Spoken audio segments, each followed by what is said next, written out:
نہایت ہی واجب الاحترام جناب فرحاد یاسین صاحب اور جناب بٹ صاحب نے بڑی ہی سوز و گداز میں ڈوب کر انہوں نے نعت خوانی پیش کی ہے، اور ابھی جناب ڈاکٹر غلام مرتضیٰ نقیبی صاحب اور دیار حبیب سے تشریف لائے ہمارے معزز مہمان جناب دانا محمد اصغر سلطانی مدنی، انہوں نے ابھی اپنے مخصوص انداز میں نعت خوانی پیش کرنی ہے اور ہمارے ایمانوں کو تازہ کرنا ہے۔ جناب سید عبد المنعم شاہ صاحب اور ہمارے نہایت ہی واجب الاحترام مستند اور دین کے لحاظ سے غیرت مند عالم دین اور اس مسجد کے خطیب اعلیٰ حضرت علامہ مولانا محمد بشارت شاذی صاحب اور ان کے جتنے بھی آپ مہمان ہیں، میں سب کی بارگاہ میں السلام علیکم عرض کرتا ہوں، اور اس مسجد کے امام حضرت مولانا حافظ محمد ابراہیم فاروقی صاحب، حضرت قاری صاحب، اللہ تعالیٰ سب کو خیر و برکت عطا فرمائے۔ جتنا علامہ صاحب نے مجھے ٹائم عطا فرمایا ہے، میں اس کے اندر ہی اپنی معروضات پیش کرنے کی سعادت حاصل کروں گا۔ دعا ہے کہ اللہ تعالیٰ میری اور آپ کی حاضری قبول فرمائے۔ اما بعد، اعوذ باللہ من الشیطان الرجیم، بسم اللہ الرحمن الرحیم۔ لقد كان لكم في رسول الله أسوة حسنة إن الله وملائكته يصلون على النبي يا أيها الذين آمنوا صلوا عليه وسلموا تسليما۔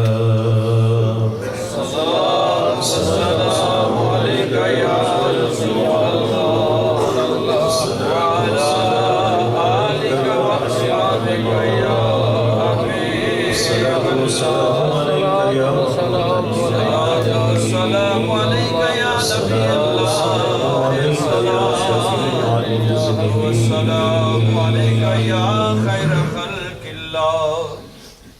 اللہ تعالیٰ کی حمد و ثنا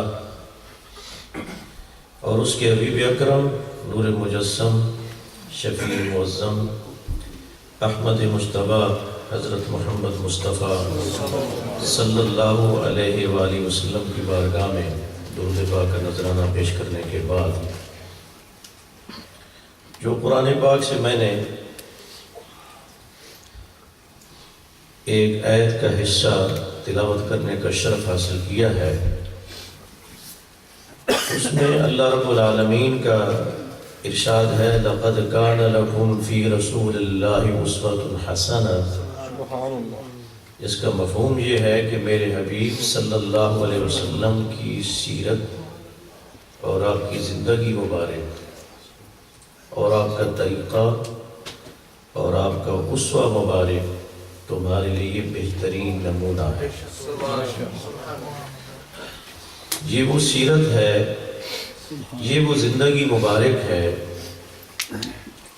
اس کی اہمیت اور شان اور عظمت کا اندازہ اب اس سے لگائیں کہ یہ حضور کی سیرت، سرکار کی زندگی مبارک، یہ حضور کا اسوہ حسنہ، یہ اللہ تعالیٰ کی وحدانیت اور اس کی توحید کی دلیل بنا ہے۔ سبحان اللہ، سبحان اللہ، سبحان اللہ۔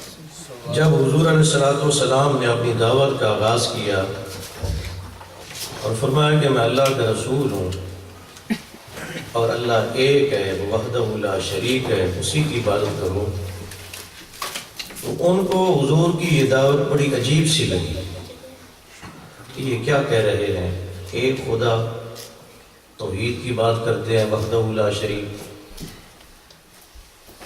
ان کو سمجھ نہیں آئی اس بات کی یہ بات ان کی عقلوں میں نہیں آئی، اس لیے کہ گھر گھر میں کئی خدا تھے اور خود 360 تو خدا کے گھر میں تھے۔ جب یہ ماحول ہو کہ گھر گھر میں کئی خدا ہوں اور 360 تو اللہ کے گھر میں پڑے ہوں، تو وہاں اگر کوئی آدمی ایک خدا کی بات کرے تو یہ بات ان کو بڑی عجیب سی لگی کہ یہ کیا کہہ رہے ہیں۔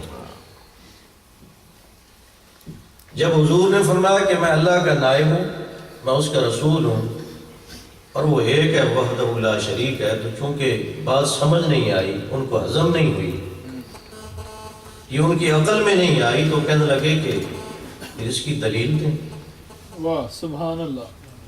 کوئی دلیل پیش کریں۔ تو میرے آقا صلی اللہ تعالی علیہ وسلم نے فرمایا کہ میں کوئی باہر سے تو نہیں آیا ہوں، میرا میلاد، میری ایام طفولیت، میرا بچپن، میرا شباب، میری ساری زندگی تمہارے سامنے ہے۔ اس میری زندگی میں تمہیں کوئی جھول نظر آتا ہے؟ واہ سبحان اللہ سبحان اللہ بے شک، تمہیں کوئی کمی نظر آتی ہے؟ تمہیں کوئی کمزوری نظر آتی ہے؟ سبحان اللہ۔ یہ میری 40 سالہ جو زندگی ہے، اس کو دیکھو، اس کا ایک ایک سال دیکھو، اور سال کا ایک ایک مہینہ دیکھو، اور ہر مہینے کا ایک ایک ہفتہ دیکھو، اور ہر ہفتے کا ایک ایک دن دیکھو، اور دن کا ایک ایک لمحہ، ایک ایک ساتھ اور ایک ایک گھڑی دیکھو۔ اگر میری زندگی صداقتوں سے بھری ہوئی ہے، سچائی سے بھری ہوئی ہے، تو پھر میری بات مان لو، میں جو کچھ کہہ رہا ہوں میں سچ کہہ رہا ہوں۔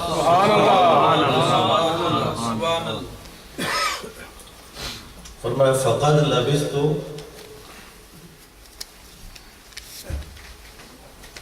فرمایا میں نے تم میں ایک زندگی گزاری ہے، 40 سالہ زندگی۔ اس 40 سالہ زندگی کے سرم گرم سرد ماحول میں، اس کے نشیب و فراز میں تم میرے ساتھ رہے ہو، میرے ساتھ تم نے معاملات کیے ہیں، میرے ساتھ تمہارے معمولات رہے ہیں۔ تمہیں کوئی کمی نظر آتی ہے؟ انہوں نے کہا نہیں، میں نے ہمیشہ سچ کہا ہے۔ انہوں نے کہا آپ نے ہمیشہ سچ کہا ہے۔ فرمایا اگر میری سیرت، میرے کردار اور میری زندگی کو مانتے ہو تو یہ اس بات کی دلیل ہے کہ میں جو کچھ کہہ رہا ہوں میں سچ کہہ رہا ہوں، کہ اللہ ایک ہے اور میں اس کا نائب ہوں۔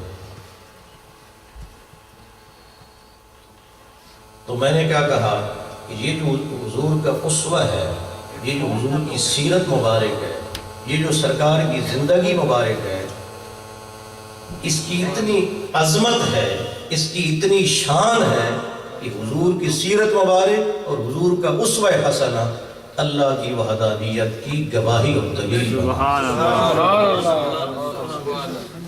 اور ایک اور بات کروں کہ حضور کی سیرت بھی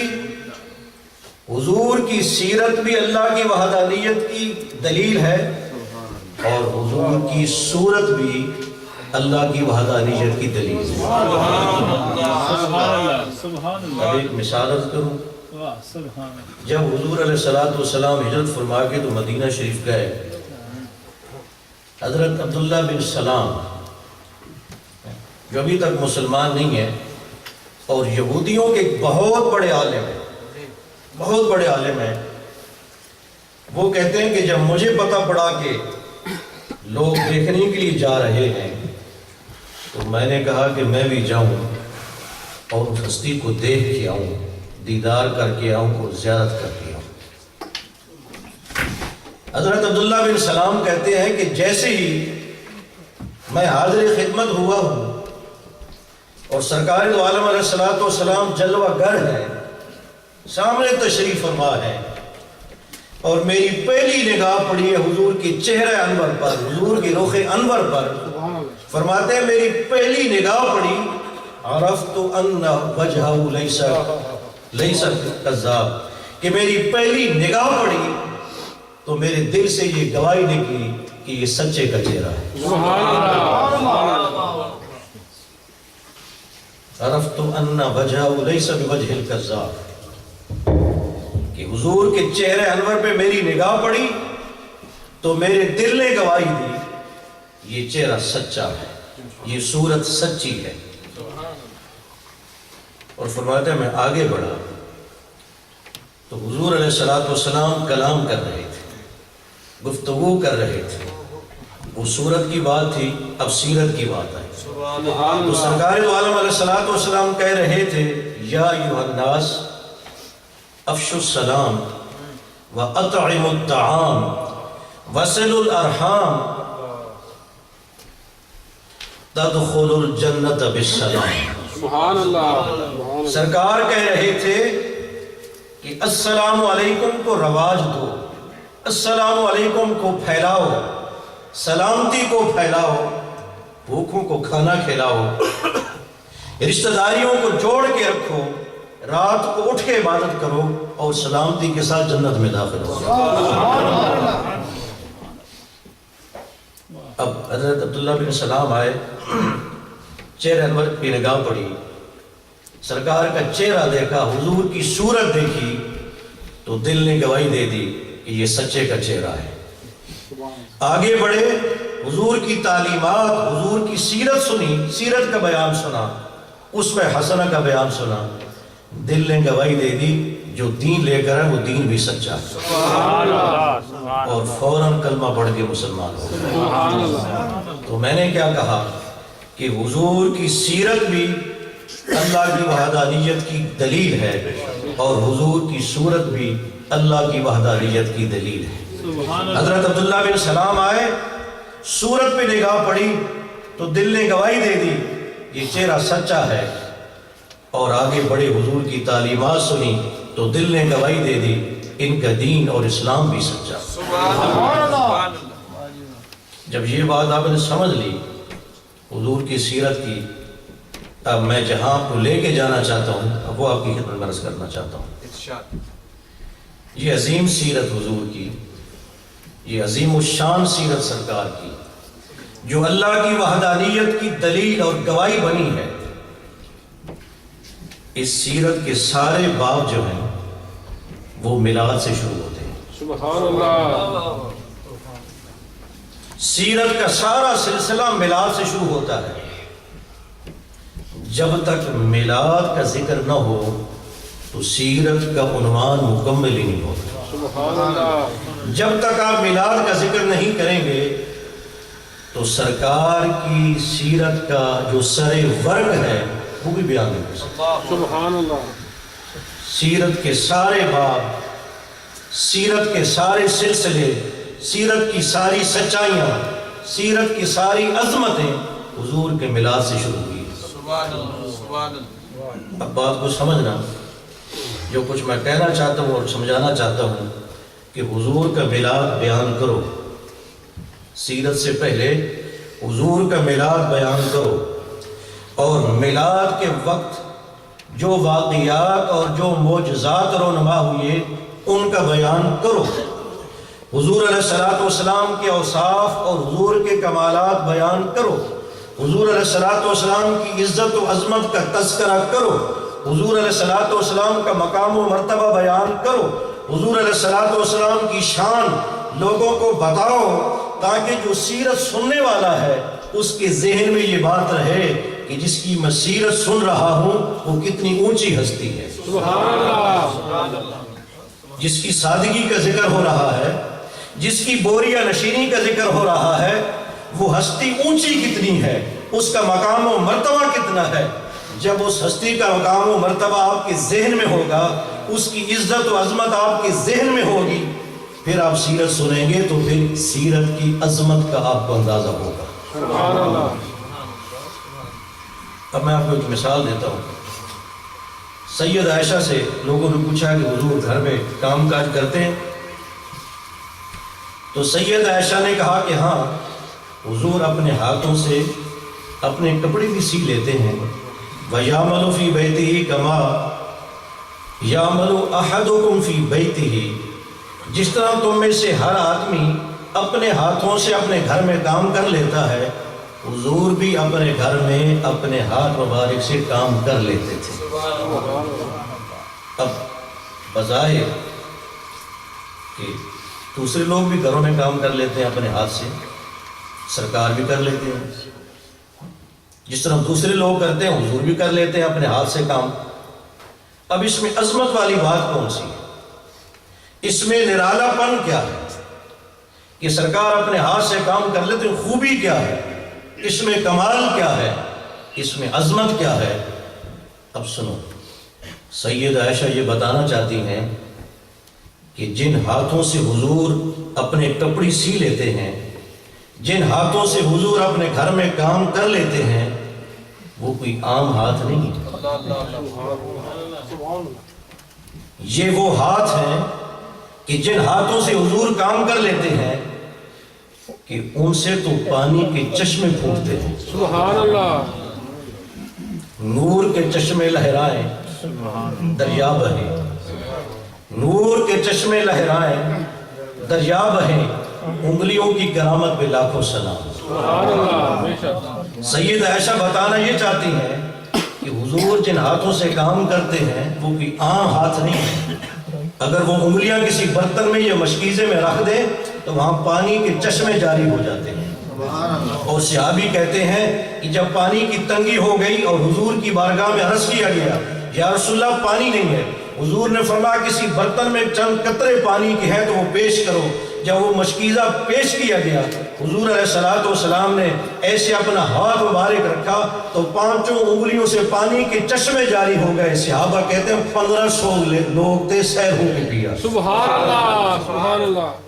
اور اعلیٰ حضرت کہتے ہیں کہ انگلیاں ہیں فیض پر، پیتے ہیں پیاسے جھوم کر، انگلیاں ہیں فیض پر، پیتے ہیں پیاسے جھوم کر، ندیاں پنجاب رحمت کی ہے جاری واہ واہ۔ پنجاب رحمت، اب کہتے ہیں نا پنجاب، پنجاب کو پنجاب کیوں کہتے ہیں؟ اس میں 5 آب ہیں، 5 درجہ ہیں۔ تو حضور کی جب ان 5 انگلیوں سے پانی کے چشمے اور نہریں جاری ہو گئیں تو اعلیٰ حضرت نے ان کو بھی پنجاب کہا ہے۔ سبحان اللہ۔ انگلیاں ہیں فیض پر، پیتے ہیں پیاسے جھوم کر، ندیاں پنجاب رحمت کی ہے جاری واہ واہ۔ یہ وہ ہاتھ ہے کہ ان ہاتھوں کی انگلی اٹھ جائے تو ماہ کا کلیجہ چل جائے، چاند کے 2 ٹکڑے ہو جائے۔ سید عائشہ بتانا یہ چاہتی ہے کہ سرکار جن ہاتھوں سے کام کرتے ہیں، ان ہاتھوں کی شان یہ ہے کہ انگلی اٹھ جائے تو ڈوبا ہوا سورج پلٹ کے تو عصر کے وقت پر حاضر ہو جائے، اور حضرت علی المرتضیٰ شیر خدا نماز عصر ادا کریں۔ یہ وہ ہاتھ ہیں کہ ان ہاتھوں سے انگلی اٹھ جائے تو آسمانوں کا چاند کھلونا بن کر حضور کی ننھی سی انگلی کے اشارے پہ رقص کرنا شروع ہو جائے۔ سبحان اللہ۔ حضرت عباس رضی اللہ تعالیٰ عنہ بیان کرتے ہیں کہ حضور علیہ الصلوۃ والسلام بچپن میں اپنے پگوڑے میں مہد میں تھے اور میں نے دیکھا کہ آسمانوں کا چاند پوری آب و تاب کے ساتھ چمک رہا تھا اور حضور علیہ الصلوۃ والسلام کی انگلی جدھر اٹھتی تھی آسمانوں کا چاند انگلی کے اشارے پہ رقص کرتا تھا۔ سبحان اللہ، سبحان اللہ۔ کھیلتے تھے چاند سے بچپن میں آقا اس لیے، کھیلتے تھے چاند سے بچپن میں آقا اس لیے، یہ سراپا نور تھے اور وہ تھا کھلونا نور۔ سبحان اللہ، سبحان اللہ۔ کھیلتے تھے چاند سے بچپن میں آقا اس لیے یہ سراپا نور تھے، اور وہ تھا کھلونا نور کا، اور انگلی اٹھ جاتی جدھر مہد میں کیا ہی چلتا تھا اشاروں پر کھلونا نور کا۔ تو سیدہ عائشہ بتانا یہ چاہتی ہے کہ جن ہاتھوں سے حضور کام کر لیتے تھے وہ کوئی عام ہاتھ نہیں تھے، ان ہاتھوں کی شان یہ تھی کہ اگر ان ہاتھوں سے حضور علیہ السلام کوئی کام کر لیں تو اللہ رب العالمین اس کو اپنی طرف منسوب کر کے کہتا تھا وَمَا رَمَيْتَ اِذْ رَمَيْتَ وَلَكِنَّ اللَّهَ رَمَى۔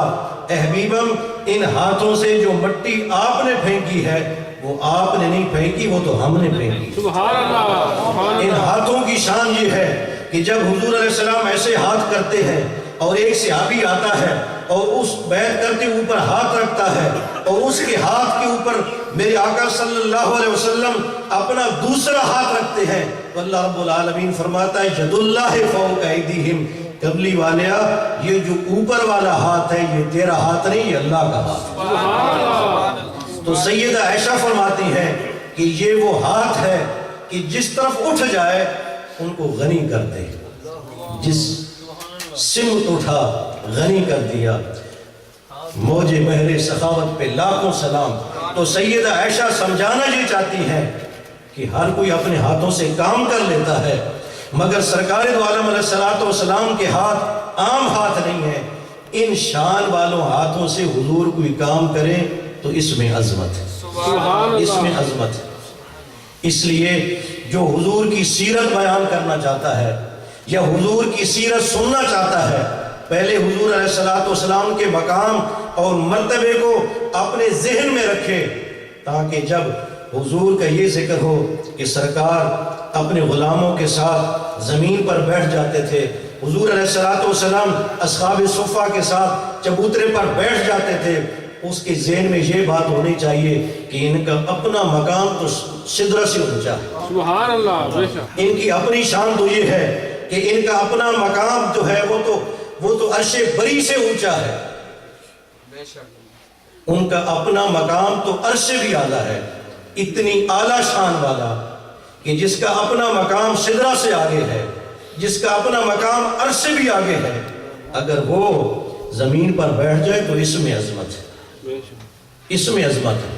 اور حضور علیہ السلام کے دندان مبارک میں شہید ہوئے اور خون نکلا، یہ لوگ بیان کرتے ہیں اور لوگ سن کے تو آگے بڑھ جاتے ہیں، لیکن جو یہ بیان کر رہا ہے اور جو یہ سن رہا ہے اس کے ذہن میں یہ ہونا چاہیے کہ احد کے اندر جو دندان شہید ہوئے ہیں اور جن سے خون نکلا ہے وہ کوئی عام دندان نہیں ہے، ان کی شان تو یہ ہے کہ اللہ رب العالمین یاسین کہہ کے تو ان دانتوں کی چمک اور دمک کا ذکر کرتا ہے۔ سبحان اللہ۔ ان دانتوں کی تو شان یہ ہے کہ حضور اگر مسکرا دیں تو اتنا نور نکلتا ہے کہ سامنے والی جو دیوار ہے اس پر بھی روشنی ہو جاتی ہے۔ ان دندان مبارک کی تو شان یہ ہے کہ سرکار دو عالم علیہ السلام حضرت عائشہ کے روم میں، حجرے میں اگر حضور مسکرا دیں تو اتنا نور نکلتا ہے کہ کمرہ روشن ہو جاتا ہے، سیدہ عائشہ کو اپنی گم شدہ سوئی بھی مل جاتی ہے۔ سبحان اللہ۔ یہ تو اتنے قیمتی دانت ہیں کہ جب یمن کے اندر حضرت ویسے کرنی کو پتہ چلتا ہے کہ حضور کے دندان مبارک شہید ہوئی ہے تو اپنے سارے کے سارے دانت حضور کے ایک دانت پر قربان کر دیں گے۔ اور جب یہ چیز حضور کی عزت و عظمت اور حضور کا مقام و مرتبہ بیان کر کے حضور کی سیرت سنائیں گے تو پھر لوگوں کو حضور کی سیرت کی عظمت کا پتہ چلے گا۔ تو اس لیے سیرت کا بیان کرنا بھی انتہائی ضروری ہے، اس کا سننا بھی انتہائی ضروری ہے، مگر سیرت سے پہلے حضور کا میلاد اور اس کے تذکرے اور حضور کے اوصاف و کمالات اور حضور کی شان اور حضور کا مقام و مرتبہ بیان کرنا اس سے بھی زیادہ ضروری ہے۔ اللہ کی بارگاہ میں دعا ہے اللہ تعالیٰ بھی حضور کا میلاد اور حضور کی سیرت دونوں منانے کی اور اپنانے کی توفیق عطا فرمائے۔ وآخر دعوانا الحمدللہ۔